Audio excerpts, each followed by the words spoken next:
দুর্গাপূজা উপলক্ষে গোপালগঞ্জের মণ্ডপে মণ্ডপে চলছে প্রতিমা তৈরির কাজ। তাই তো প্রতিমা তৈরিতে ব্যস্ত সময় পার করছেন প্রতিমা শিল্পী ও আয়োজকরা।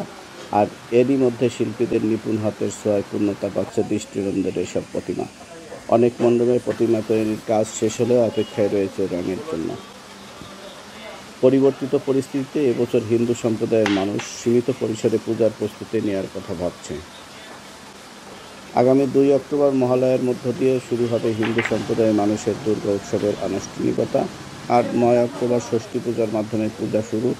13 অক্টোবর বিজয়া দশমীর মাধ্যমে শেষ হবে দেবী দুর্গার আরাধনা। তাই তো দুয়ারে করা নাড়ছে দেবী দুর্গার আগমন বার্তা।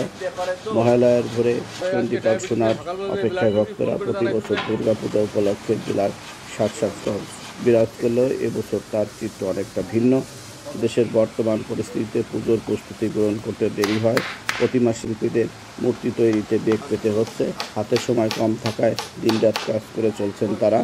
শিল্পীর শৈল্পিক ছোঁয়ায় যেন জীবন্ত হয়ে উঠছে মণ্ডপের প্রতিটি প্রতিমা গড়ার জন্য এখন খড় আর কাদামাটির মিশ্রণে দুর্গার পূর্ণ অবয়ব দিয়ে যাচ্ছেন তারা। এরপর চলবে রঙের কাজ। গতবারের তুলনায় মজুরি অর্ধেকে নেমেছে। আদি পেশা টিকিয়ে রাখতে কাজ করছেন বলে জানান শিল্পীরা। আপনাদের ওই 5 আগস্টের পরে অনেক জায়গা পুজোর আয়োজন থাকলেও তার ব্যাপকতা কমে গেছে, আড়ম্বরটা একেবারেই নেই।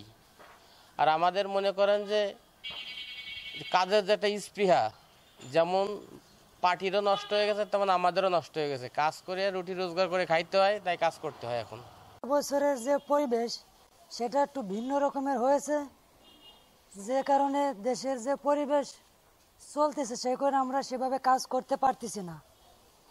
বরং কাজ এখন পেলেও সেভাবে করতে সম্ভব হবে না।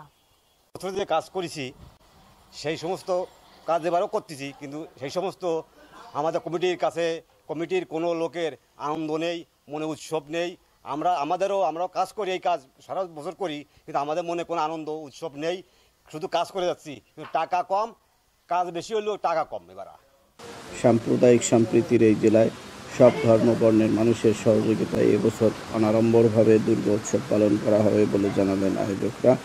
পূজার আয়োজন গত বিভিন্ন সময় যে আয়োজন, সেই ধরনের পারিপার্শ্বিক বিভিন্ন অবস্থার পরিপ্রেক্ষিতে পুজোর আয়োজন অনেকটা দেখা গেছে আমরা যেভাবে করতে চাচ্ছিলাম, বাস্তবতার নিরীক্ষে বাংলাদেশের সংখ্যালঘুদের বিভিন্ন দেশে বিভিন্ন জায়গায় বিভিন্নভাবে অব্যাহতভাবে যে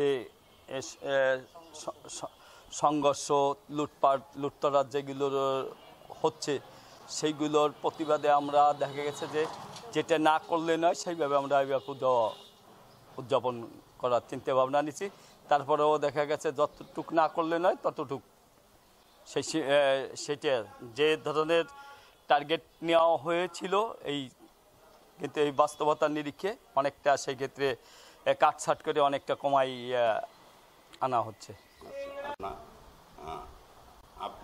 আমি যারা শহরে পূজা করি, শহরে আমাদের প্রত্যেকের একটা বিরাট ক্লাব নির্ভর পূজা, অনেকগুলো সদস্য থাকে, সেখানে অনেক পাহাড় দেওয়ার লোক কিংবা ভলান্টিয়ারের অভাব হয় না। কিন্তু গ্রাম অঞ্চলে পাড়াগায়ে আপনার এ সমস্যা থাকবেই।